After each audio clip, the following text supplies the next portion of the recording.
Bismillahirrahmanirrahim. Good morning, students. I welcome you all to lecture number 2 of the course of Digital Integrated Circuits.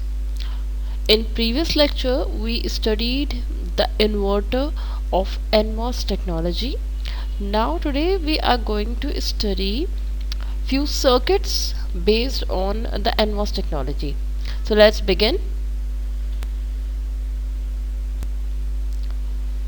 First of all, we should see that we are now going to implement a NOR gate with the help of the NMOS technology. This means that we will be implementing the actual circuit or the actual NOR implementation with the help of simple NMOS transistors, whereas the load will be the depletion type MOSFET as we already saw in the inverter circuit. Let us see how this circuit actually works as a NOR gate. First of all, see that a NOR circuit is actually the inverted version of the OR gate. So what I have done, I have chosen two inputs A and B. This is the truth table and this is the output of the OR gate, because in OR gate, you know, whenever any input is 1, only then the output becomes 1. This is the output of the OR gate, and the NOR will definitely be opposite of or the complement of the OR. Therefore, we actually want such an output when the inputs are of these values, right? Achha, what I have done, please remember that ORing in case of ORing with the help of gates can be implemented by putting the gates or by connecting the transistors in parallel. What I want to say is OR operation can be obtained with the help of transistors by connecting the transistors in parallel to each other. So since A and B are two inputs for the OR gate, for the NOR gate, what I did, I connected A and B in parallel. Please note one thing, that whenever we implement any circuit like OR gate with the help of these gates, then by default the circuit output gets complemented and it will be giving us the output as a NOR gate. What I mean to say is कि मैंने यहाँ पर अभी आपको बताया कि जब कभी भी हमें ORing करानी होती है तो दो जो भी इनपुट्स हैं, नंबर ऑफ इनपुट्स, हम उतने ही ट्रांजिस्टर्स को पैरेलल में कन्वर्ट कर देते हैं तो हमें इनकी ऑरिंग मिल जाती है। दूसरी बात मैंने ये बताई कि जब कभी भी हम ट्रांजिस्टर्स की मदद से कोई भी सर्किट इम्प्लीमेंट कर रहे होते हैं जैसे कि और, तो ऑटोमेटिकली इन ट्रांजिस्टर्स को कनेक्ट करने से हमें ऑरिंग नहीं मिलती, हमें और का इन्वर्ट मिलता है जिसको कहा जाएगा कि नॉर। तो इसका मतलब ये हुआ कि ये जो मैंने पैरेलल में कनेक्शन करके ऑरिंग की है, ऑटोमेटिकली इसका आउटपुट नॉर की फॉर्म में आ रहा होगा और नहीं आ रहा होगा। तो अगर किसी के जहन में ये सवाल आता है कि पैरेलल कॉम्बिनेशन करके हम खाली और जो है वो हासिल नहीं कर सकते, तो यस, हम हासिल नहीं कर सकते। इसके लिए अगर मुझे इससे और चाहिए होगा तो इस सर्किट का जो कुछ भी आउटपुट आ रहा होगा उसके आगे मैं एक इन्वर्टर लगाऊंगी और फिर नॉर के आउटपुट को इन्वर्ट करके और में कन्वर्ट करूंगी। मेरी बात समझ में आ रही है? यानी कि डायरेक्टली और हम हासिल नहीं करते NMOS टेक्नोलॉजी बेस्ड सर्किट से, ठीक है। अच्छा, ये तो बेसिकली वो नेटवर्क है जो बेसिकली जो लॉजिक में इम्प्लीमेंट करना चाह रही हूँ ए और बी का, ये वो सर्किट कर रहा होगा क्योंकि ऑरिंग की ऑटोमेटिकली ये और का इन्वर्ट देगा, ये नॉर मेरे पास आ गया। ये जो ऊपर ट्रांजिस्टर लगा हुआ है, डिप्लीशन टाइप मॉसफेट लगा हुआ है, ये लोड का काम अंजाम दे रहा है। This will always remain as it is, we will only be changing the circuits connected over here, or we will be only changing the transistors connected over here. Now let us see whether this circuit gives us the desired NOR output or not. Case 1 will be when both inputs are at logic 0. A and B, let us see this thing. When both the inputs A and B are at logic 0, then what will be happening? Remember that NMOS remains off when the input is 0. This means that this transistor will be off, this transistor will be off. Now I can say this is an open circuit, this is an open circuit. मुझे नज़र ही आया A और B को 0 0 देने से कि logic 0 पे तो NMOS ट्रांजिस्टर्स ऑफ होते हैं, तो दोनों ही ओपन सर्किट हो गए. अब अगर ये वाला पोर्शन, पूरे वाला पोर्शन आप इसको देखें, ये पोर्शन ओपन सर्किट अगर हो गया है, तो इसका मतलब है ये जो मेरा जो आउटपुट टर्मिनल है, इस आउटपुट टर्मिनल का कोई भी कनेक्शन इस ग्राउंड से बाकी रहा ही नहीं है. ये पाथ यहाँ से भी ब्रोकन है, यहाँ से भी ब्रोकन है, यानी कि this node has no connection with the ground, neither from this branch nor from this branch. तो अब इस नोड का एक ही कनेक्शन बचा है, वो है इस VDD सप्लाई से. आए अगर देखते हैं कि यहाँ पे 1 कैसे आएगा. VDD सप्लाई में से इस रेजिस्टर के अंदर कुछ ना कुछ ड्रॉप होना चाहिए और वो हमें यहाँ पे मिलना चाहिए. VDD क्या है? VDD बेसिकली लॉजिक 1 है ना. आपको ये डिस्कस हम लोग पहले भी कर चुके हैं कि यहाँ पर VDD लॉजिक 1 को रिप्रेजेंट कर रहा होगा और 0 वोल्ट जो है वो लॉजिक 0 को रिप्रेजेंट करेगा. तो इसका मतलब है VDD की वैल्यू सपोज अगर 5 है, तो VDD minus the drop in RDS2 is equal to जो कुछ भी आउटपुट है. तो क्या मैं कह सकती हूँ कि RDS2 का वोल्टेज ड्रॉप मैं ऐसे निकाल सकती हूँ कि उसको इस ब्रांच में जो भी करंट फ्लो कर रहा है उससे मल्टीप्लाई कर दूँ? यकीनन. तो VDD minus I into RDS2 बराबर होगा वो वोल्टेज जो यहाँ पे है. अब I जो कि RDS2 से गुजर रहा है उसकी वैल्यू क्या है? यहाँ पर क्या यहाँ से कोई करंट गुजर सकता है सर्किट से? नहीं गुजर सकता, इसलिए कि वो करंट यहाँ से यहाँ तो आएगा, यहाँ पे भी जाने का रास्ता नहीं है, यहाँ पे भी जाने का रास्ता नहीं. That means the current is 0. तो क्या मैं कह सकती हूँ कि VDD minus I into RDS2 का आंसर सिर्फ I इंटू RDS2, ये पूरा फैक्टर 0 हो जाएगा. I इंटू R 0 इसलिए हो जाएगा क्योंकि I 0 है, तो 0 मल्टीप्लाई बाय RDS2 0 हो गया. तो VDD में से कुछ भी सब्ट्रैक्ट नहीं हुआ और जो भी बचा वो यहाँ आ गया. तो क्या मैं कह सकती हूँ कि आउटपुट पर भी VDD वोल्टेज ही आ रहा होगा, जो कि मैं लॉजिक 1 के बराबर कह सकती हूँ. तो अब मुझे ये पता चला कि मैंने इनपुट दोनों 0 0 यानी लॉजिक 0 दिए, आउटपुट मेरे पास कितना अपीयर हो रहा है? लॉजिक 1 के तौर पे अपीयर हो रहा है, वो ये रहा. दोबारा से देख लें कि सप्लाई वोल्टेज में से इस रेजिस्टर का ड्रॉप निकलेगा, वो इस वी आउट के बराबर होगा. इस रेजिस्टर का ड्रॉप निकालने के लिए इसको इसके बराबर, इसके अंदर से जो करंट गुजर रहा है उससे मल्टीप्लाई होना चाहिए. वो करंट इस वक्त 0 है क्योंकि करंट के पास आगे फ्लो होने का कोई रास्ता ही नहीं है, इट्स अ ब्रोकन सर्किट. तो I 0 हो गया. तो I इंटू RDS2 की वैल्यू हो गई 0. तो VDD में से 0 सब्ट्रैक्ट हुआ, यहाँ पहुंचा, दैट मीन्स VDD में से कुछ भी सब्ट्रैक्ट नहीं हुआ और आउटपुट पे 1 यानी कि VDD या लॉजिक 1 ही मुझे मिल गया. तो when both the inputs were 0 output was 1. That means कि हमारी नॉर का फर्स्ट वाला ऑपरेशन या जो ट्रुथ टेबल का फर्स्ट नॉर का जो ऑपरेशन है वो तो ये सर्किट बिल्कुल सही कर रहा है. अब हम इस सर्किट पे या तो 0 1 या 1 0 देकर देखते हैं कि how it gives the output for both these inputs. Okay, so now we are going to see the case 2 when any one of the inputs will be 0. For this case, please see that it is possible that either the A remains 0 and B becomes 1, or the A becomes 1 or the B remains 0. यानी कि इन दोनों situations को हम लोग basically एक साथ यहाँ पर स्टडी करके देखेंगे कि कोई एक भी इनपुट जो है वो 0 रहे और दूसरा वाला जो है वो 1 हो जाए. तो ये हमारा बेसिकली ओरिजिनल सर्किट हमारे पास वही है.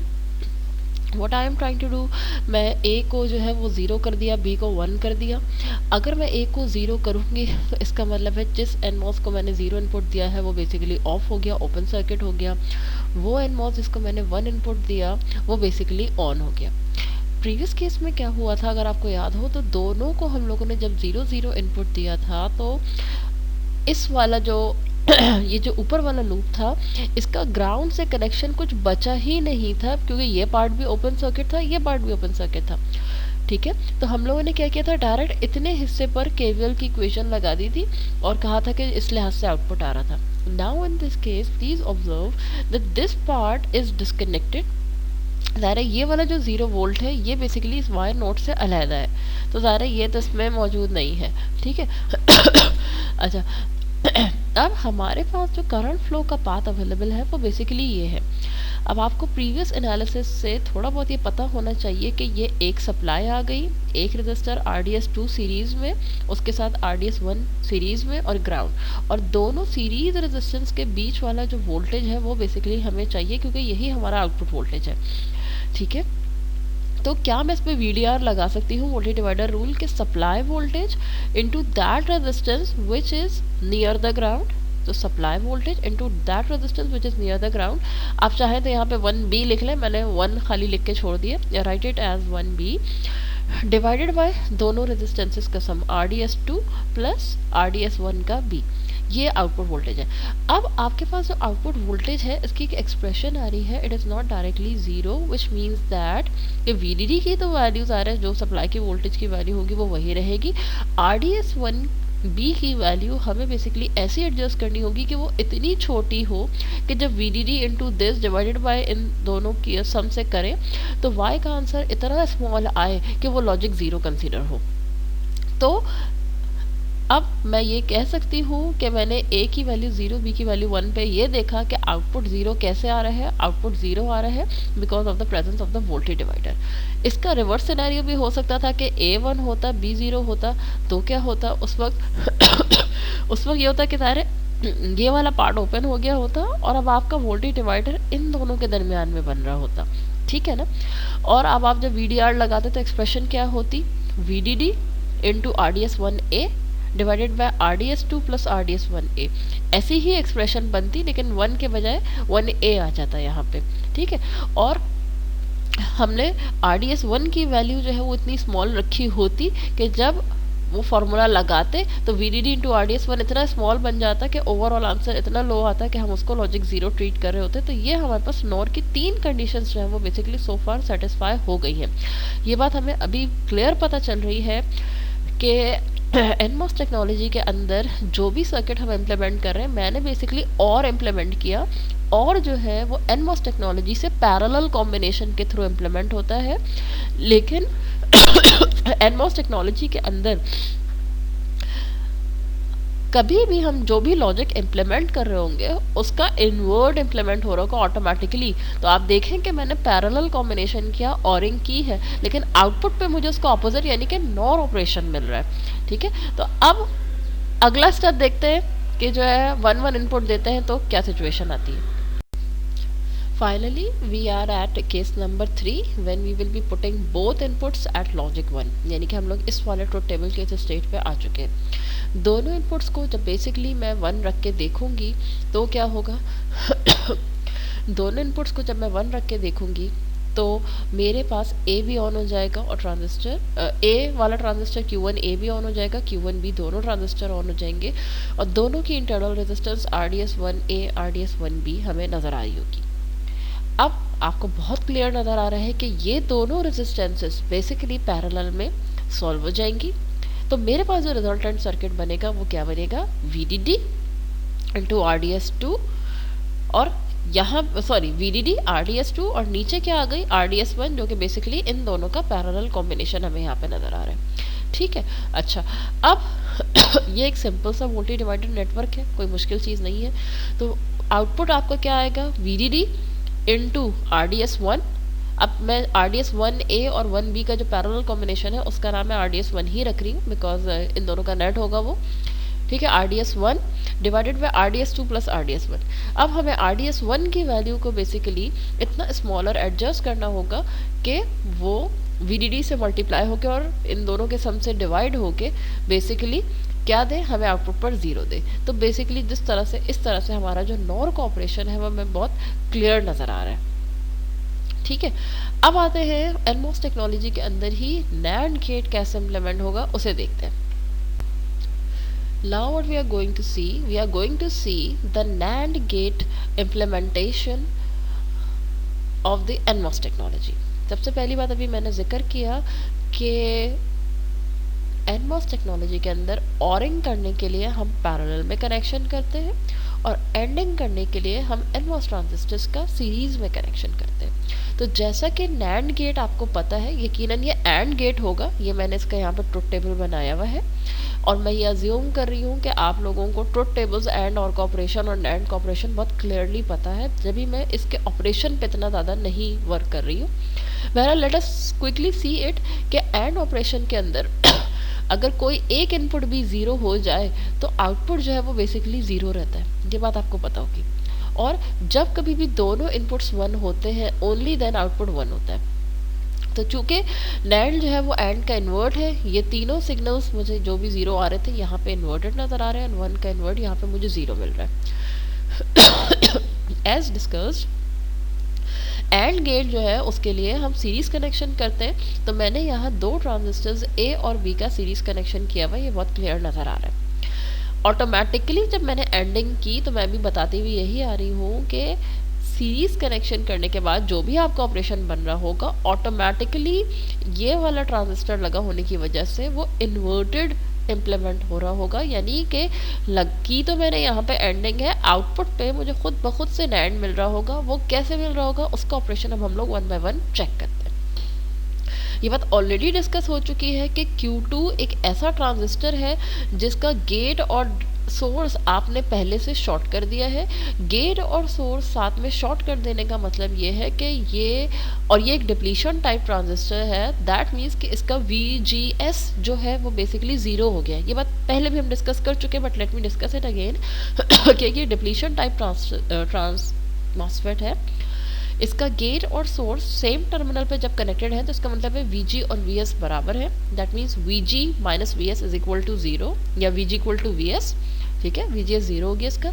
ये ट्रांजिस्टर VGS की वैल्यू ज़ीरो पे ऑपरेट करता है और इस सिनेरियो में जब इसका VGS ज़ीरो पे ऑपरेट कर रहा हो ये सिंपल करंट को गुजरने का रास्ता दे रहा होता है। दैट इज़ वाई इसको हम लोगों ने हर स्टेप में बगैर considering anything else about this transistor हम लोगों ने इसको सिंपल एक रेजिस्टेंस से रिप्लेस किया है, considering it as always on and behaving as a simple resistor. तो किसी भी प्रीवियस ऑपरेशन में आपने देखा होगा मैंने इसको सिर्फ एक रेजिस्टर की तरह ट्रीट किया कि भैया हमेशा ऑन रहेगा और अब करंट को गुजरने का रास्ता देगा। इस पर स्पेसिफिकली हम कोई इनपुट्स जो है वो अप्लाई नहीं कर रहे। ठीक है, अच्छा अब क्योंकि हम लोगों ने फर्स्ट केस को स्टडी करना है, when both A and B will be zero what will happen, let's see. अगर मैं A को भी ज़ीरो दे दूं और B को भी ज़ीरो दे दूं तो इसका मतलब क्या होगा? A और B ज़ीरो देने का मतलब है कि B ट्रांजिस्टर भी ऑफ है, A ट्रांजिस्टर भी ऑफ है यानी कि आउटपुट नोड का कोई भी कनेक्शन इस वाले ग्राउंड से अब बाकी नहीं है। The output node is no more connected with the ground, therefore its value will be depending or will be settled by this power supply VDD।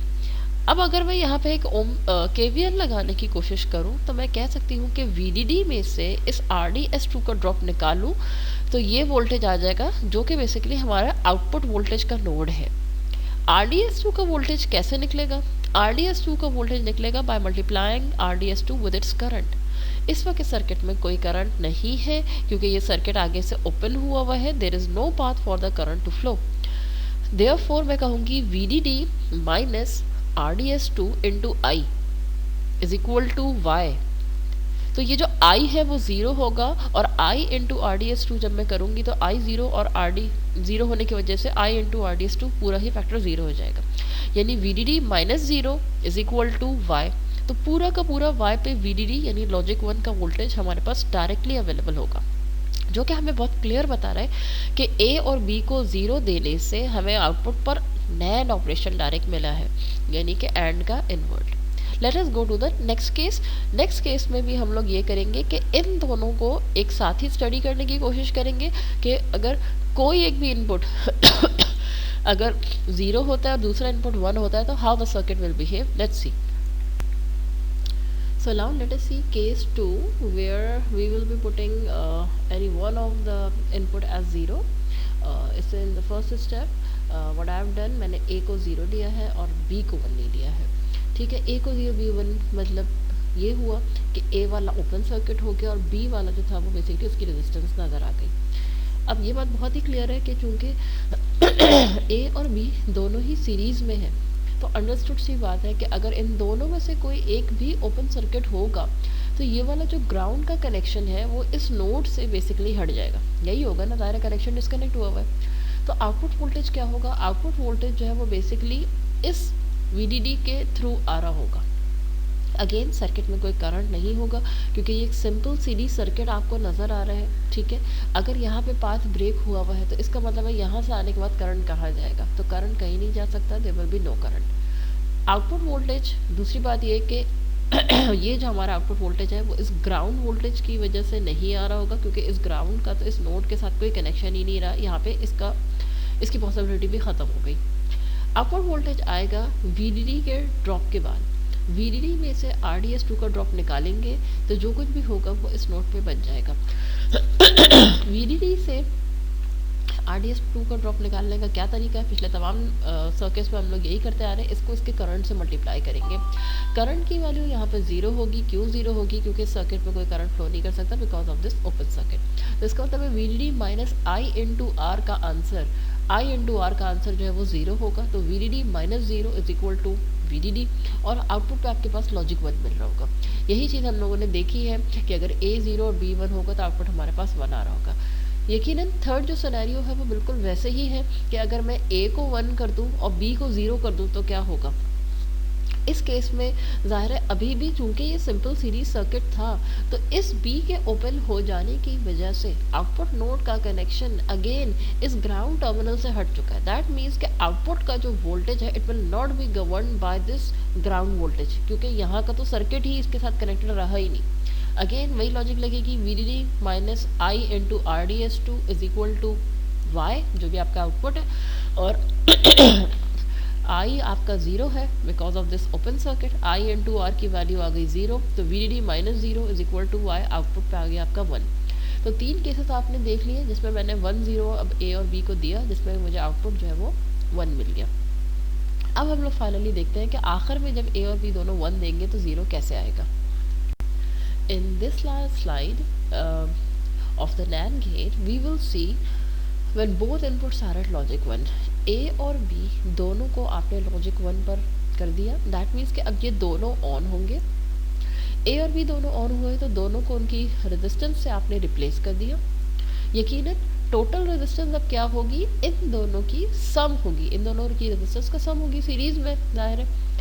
अच्छा, अब चूंकि आउटपुट जो टर्मिनल है इसका कनेक्शन VDD से भी बाकी है और इसका कनेक्शन ग्राउंड से भी बाकी है, तो वी शुड नोट कि ये एक वोल्टेज डिवाइडर का सर्किट बन रहा है जिसमें कि ये एक रेजिस्टेंस है, इन दोनों को कंबाइन करें तो ये एक रेजिस्टेंस है, और सप्लाई एक रेजिस्टर, दूसरा रेजिस्टर और ग्राउंड, ये हमें नज़र आ रहा है, और ये बेसिकली हमारा आउटपुट है। तो आउटपुट क्या होगा, आउटपुट बराबर होगा VDD, इस पर आप लोग VDR लगाएंगे, VDD इनटू दिस रेजिस्टेंस जो कि ग्राउंड के पास है, ठीक है, इन दोनों को आप सम करेंगे डिवाइडेड बाय इन दोनों रेजिस्टेंसेस का सम, तो VDD इनटू इन दोनों रेजिस्टेंसेस को मिला के एक बना दिया गया उसका सम डिवाइडेड बाय RDS2, ये नहीं, और इन दोनों का जो भी सम का आंसर आया होगा। अब हमें बेसिकली एडजस्ट ये करना है कि RDS1A और RDS1B इन दोनों की रेजिस्टेंस मिलाकर इतनी कम हो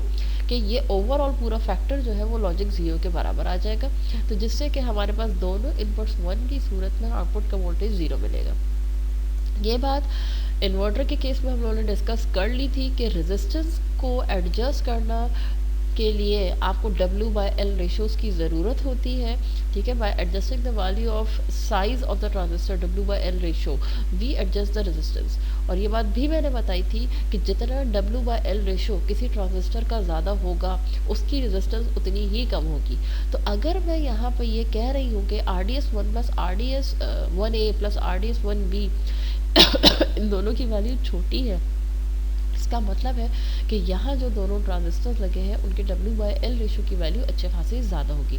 वो कितनी ज़्यादा होनी चाहिए, कितनी कम होनी चाहिए, इनफैक्ट यहाँ तो ज़्यादा होगी, वो हम एडजस्ट करेंगे अभी W/L रेशियोज जब हम स्टडी करेंगे तो उसको हम क्लियरली देखेंगे। और नाउ NAND गेट हमारा यहाँ पे कंप्लीट हो गया।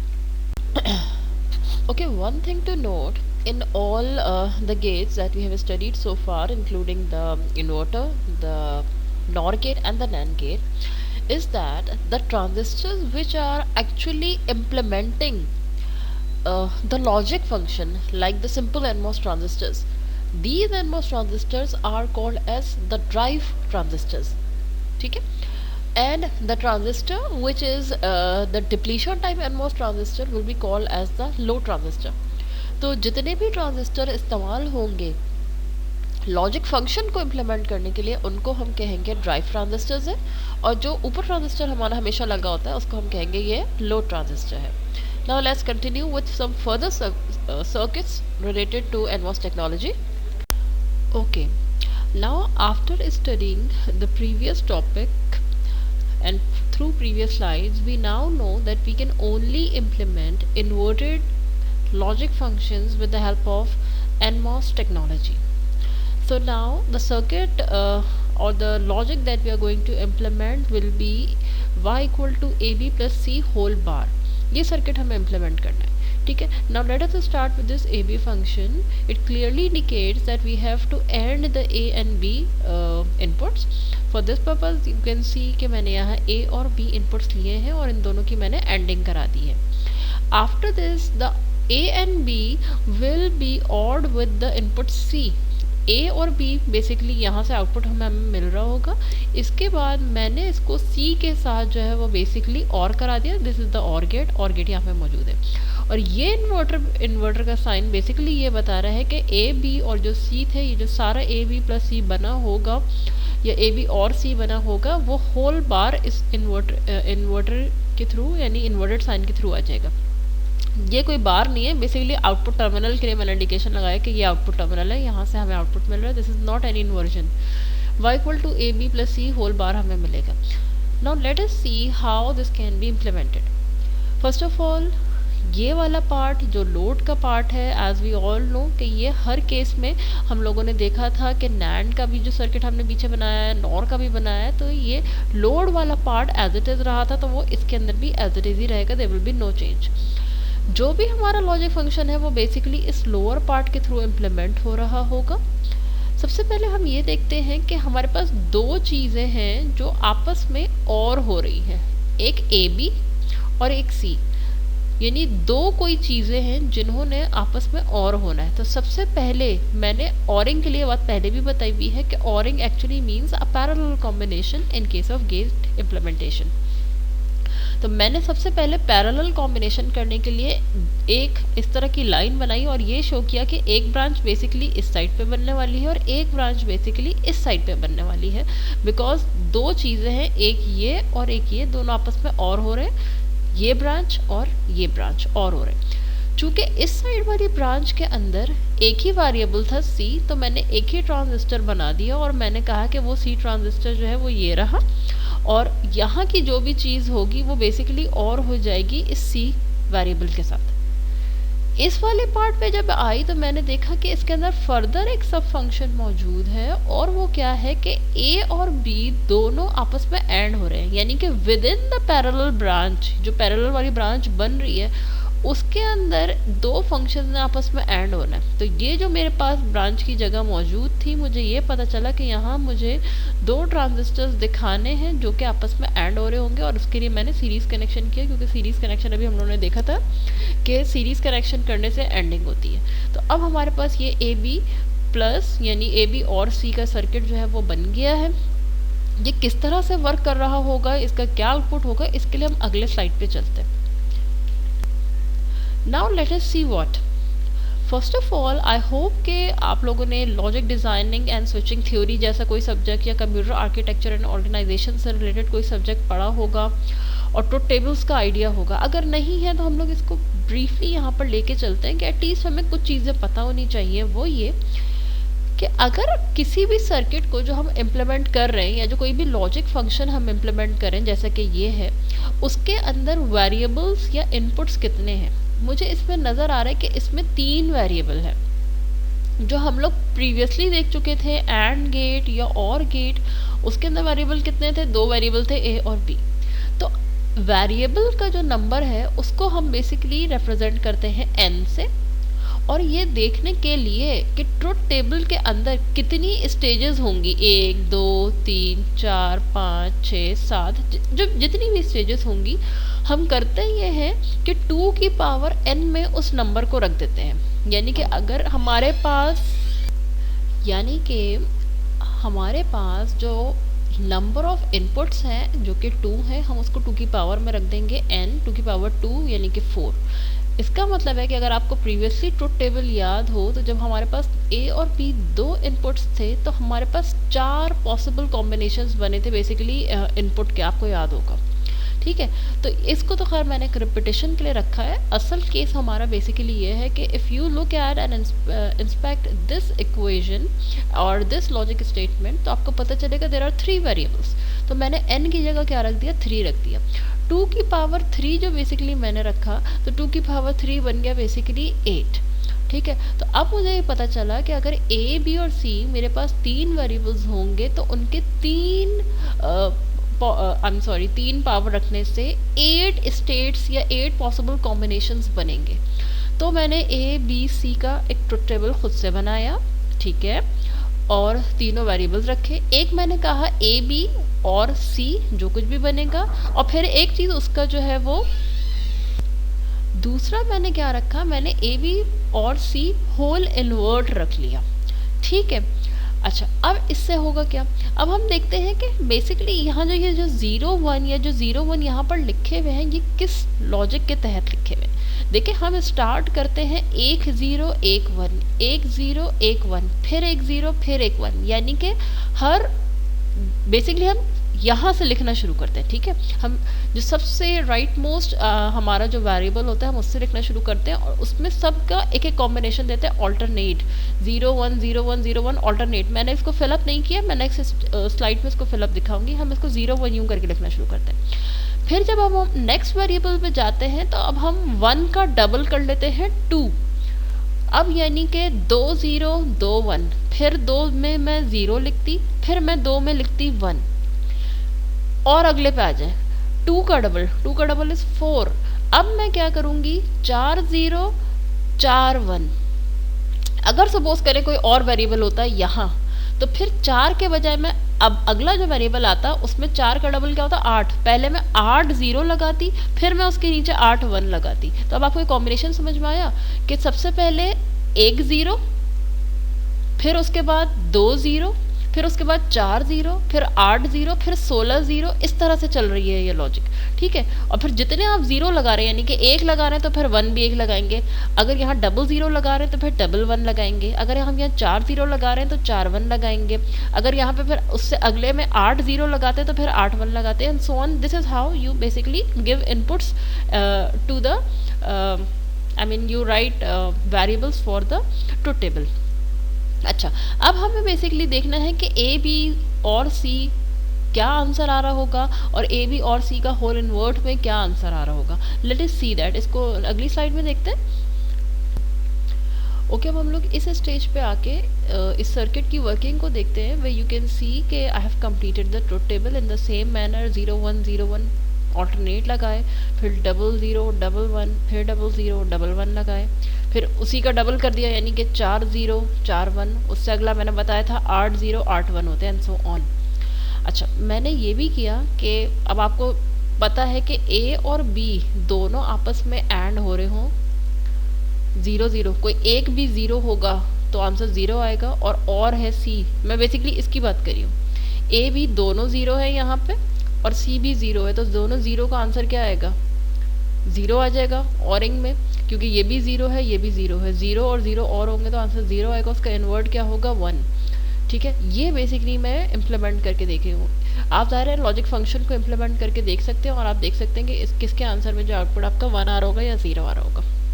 तो अब मैं बेसिकली एक्सपेक्ट ये करी हूँ कि मैं ए बी और सी तीनों को 0 दूंगी and I will get a 1 at the output.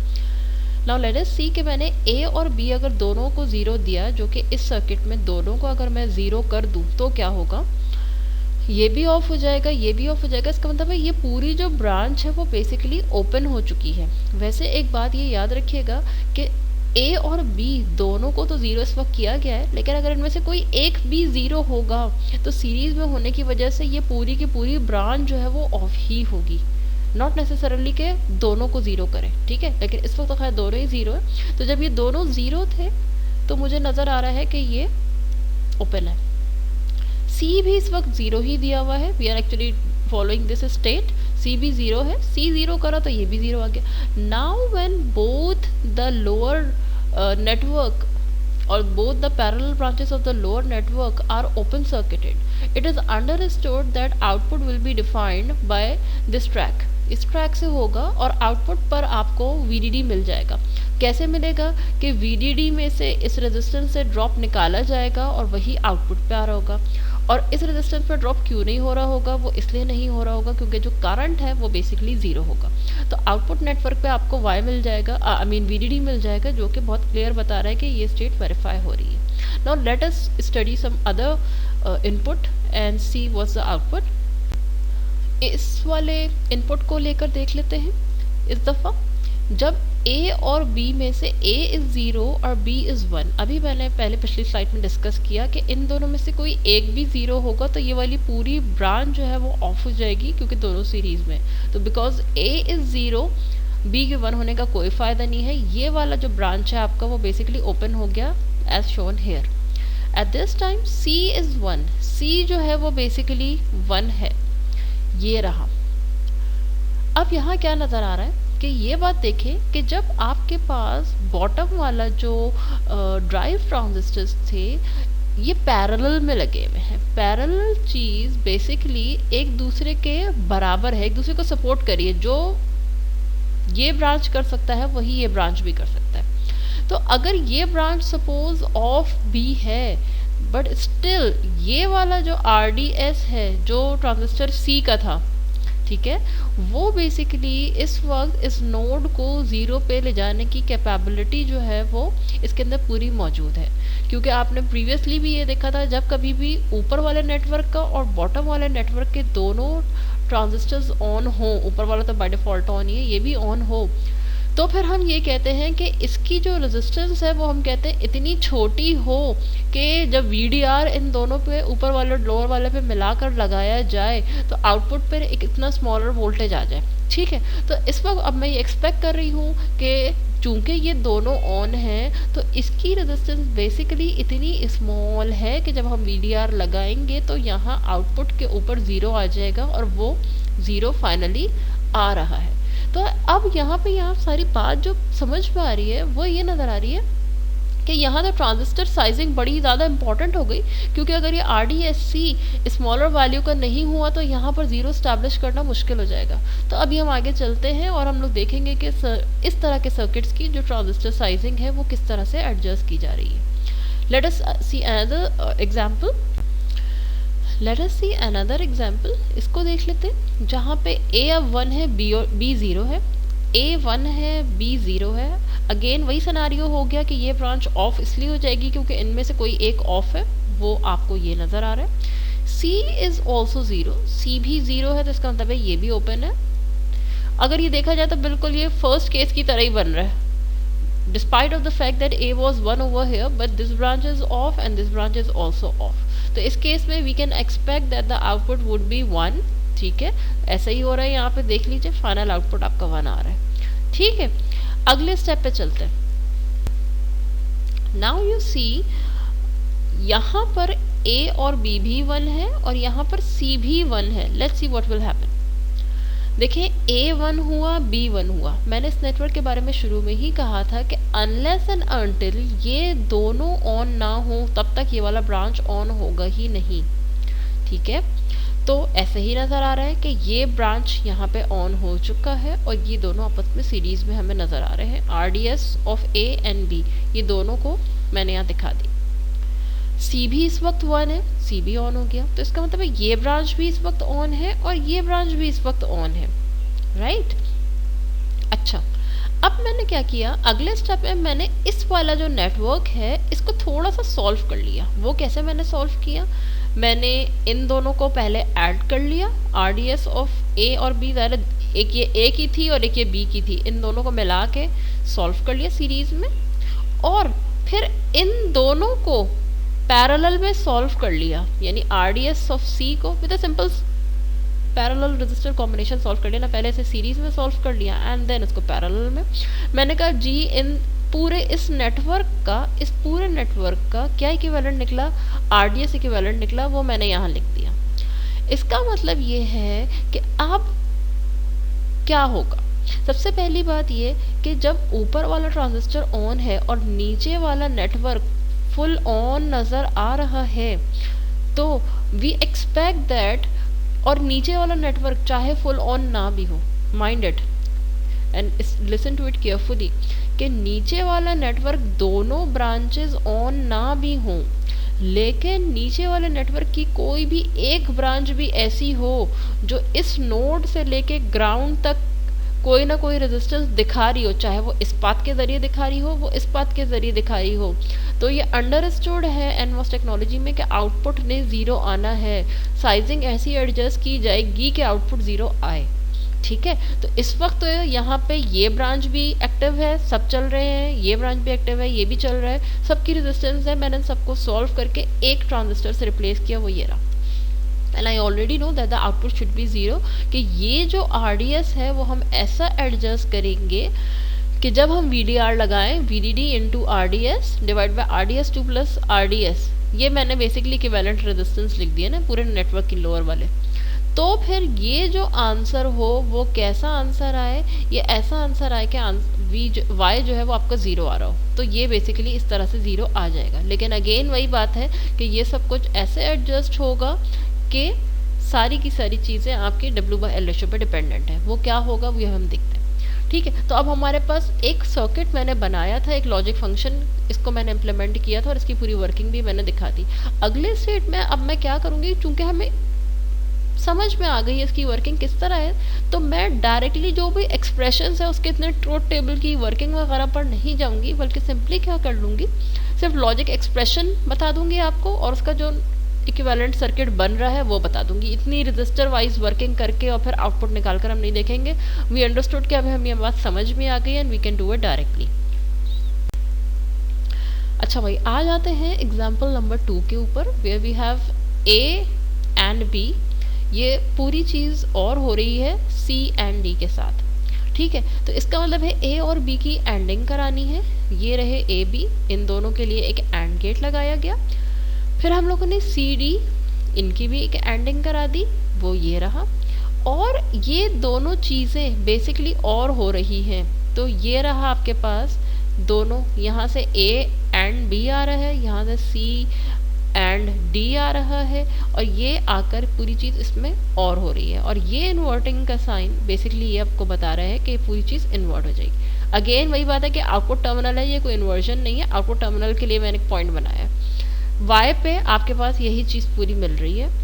अच्छा, अब I think it's is quite similar to the previous circuit, अगर आपको थोड़ा सा आइडिया हो रहा हो कि पहले मैंने A और, सबसे पहली बात मुझे दो चीज़ें आपस में और होती हुई नज़र आ रही हैं। इसका मतलब है मेरी एक ब्रांच हो जो कि ऐसी हॉरिजॉन्टल ब्रांच हो, ये रही, और उसके ऊपर दो नेटवर्क्स हों, एक नेटवर्क इसका हो, एक नेटवर्क इसका हो, और ये दोनों चीज़ें आपस में क्या हो रही हैं, और हो रही हैं। तो ये रही मेरी एक ब्रांच, उस पर एक नेटवर्क यहाँ पे कुछ बनना है, अभी सपोज मुझे नहीं पता, और एक नेटवर्क इसके बराबर में बनना है, जो कि एक नेटवर्क बनेगा इस चीज़ का, दूसरा नेटवर्क बनेगा इस चीज़ का।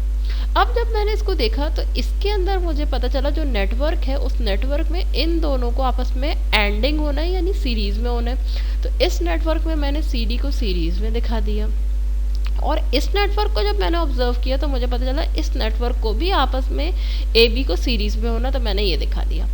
वही बात है कि अब हमारे जब कुछ ये इम्प्लीमेंट होगा ऑटोमेटिकली यहाँ पे Y का जो कुछ भी आंसर आ रहा है खुद ब खुद से AB और CD इसका खुद ब खुद से बार इम्प्लीमेंट हो रहा होगा। ये वर्किंग आप चाहें तो ट्रूथ टेबल खुद से बना के देख सकते हैं। Let us now go to example number 1.3। Example number 1.3 में हमें ये नज़र आ रहा है कि पहले A ब्रैकेट बेसिकली हमें बता रहे हैं। ठीक है, ये जो ब्रेसेस या ब्रैकेट्स लगे हुए हैं वो हमें बता रहे हैं कि पहले A और B ने आपस में होनी है इनकी, उसके बाद उनका जो कुछ भी आंसर आ रहा होगा उसको सी के साथ एंड होना है। तो सबसे पहले मैंने क्या किया, एक और गेट लगा दिया और मैंने दिखाया कि ये ए और बी हैं और ये इनकी ऑरिंग हो रही है। तो यानी कि यहाँ पे ए और बी, ये ब्रैकेट वाली चीज़ जो है वो मुझे यहाँ से मिल रही है। इसके साथ एंड होगा क्या, इसके साथ एंड होगा सी। ए और बी है, इसके साथ एंड हो रहा है सी, ये रहा एंड गेट। और ये जो आखिर में इन्वर्जन का साइन है वो बेसिकली यही बता रहा है कि उसके बाद पूरी चीज़ के ऊपर बार होगा, वो बार ये रहा। अच्छा, अब हमारे पास अगर ऑब्जर्व किया जाए तो दो चीज़ें हैं। एक चीज़ है ये और दूसरी चीज़ है ये, यानी कि दो फंक्शंस हैं जो आपस में एंड हो रहे हैं। एक फंक्शन में सिर्फ एक वेरिएबल है सी, दूसरे फंक्शन में दो वेरिएबल हैं जो आपस में और हो रहे हैं। तो सवाल ये पैदा होता है कि हमें बेसिकली इस चीज़ की और इस चीज़ की आपस में एंडिंग दिखानी है। तो एंडिंग जब दिखानी है तो मैं a प्लस बी को ऊपर वाली साइड पे रखूं या c को ऊपर वाली साइड पे रखूं। Although this is your choice and it doesn't cause any harm when you draw it on the paper, but it is a good practice to keep the complex network closer to the ground. अब ये क्यों है, ये timing issues की वजह से gets के होता है, इसको हम आगे जाके डिस्कस करेंगे, तो हम वहाँ डिस्कस कर लेंगे इसे। But just for the time being you should know to keep the complex circuit, I mean to keep the complex network closer to the ground, आपने ग्राउंड के करीब रखना है। तो अब मुझे पता चला कि ऑल्दो मुझे a प्लस बी और एक c, इन दोनों की एंडिंग दिखानी थी, एक इस चीज़ की और इस चीज़ की एंडिंग दिखानी है, लेकिन मैं a प्लस बी वाला जो नेटवर्क है जो कि कॉम्प्लेक्स नेटवर्क है उसको बेसिकली ग्राउंड के करीब रखूँगी। तो अब मैंने क्या किया, एक ट्रांजिस्टर C अगर आप थोड़ा सा ऑब्जर्व करें एंड हो रहा है इस पूरे नेटवर्क के साथ, और ये नेटवर्क क्या इम्प्लीमेंट कर रहा है, ये नेटवर्क A और B को पैरेलल में दिखा रहा है, यानी A और B का पैरेलल कॉम्बिनेशन एंड हो रहा है ट्रांजिस्टर C के साथ। यही यहाँ पे भी कहा हुआ है कि A ऑरिंग B, A और B, इन दोनों की ऑरिंग यानी parallel combination is in series with the transistor C, which means they are both anding. और आउटपुट पे आपको इसी का इन्वर्ट मिल रहा होगा, that you can again work out. Truth table आपको 3 टर्मिनल डिवाइसेस का वैसे ही दे दिया गया है, आप उसमें लॉजिक सेट करके यहाँ पे वर्किंग करा के देखें कि ये कैसे चलेगा। So finally in the next lecture we are going to start with the sizing of the transistors, or the W by L ratios adjustment, or the circuits that we have studied like the NAND gate, NOR gate, और कुछ examples हैं, we are going to do the device sizing for all of them. And if you visualize, these are actually simple circuits, they are not that much complex. तो फिलहाल तो we are at the beginning level, therefore हम लोग हल्के circuits को देख रहे हैं। In some further chapter we are again going to revisit W by L ratios, and then we will be doing sizing for complex circuits.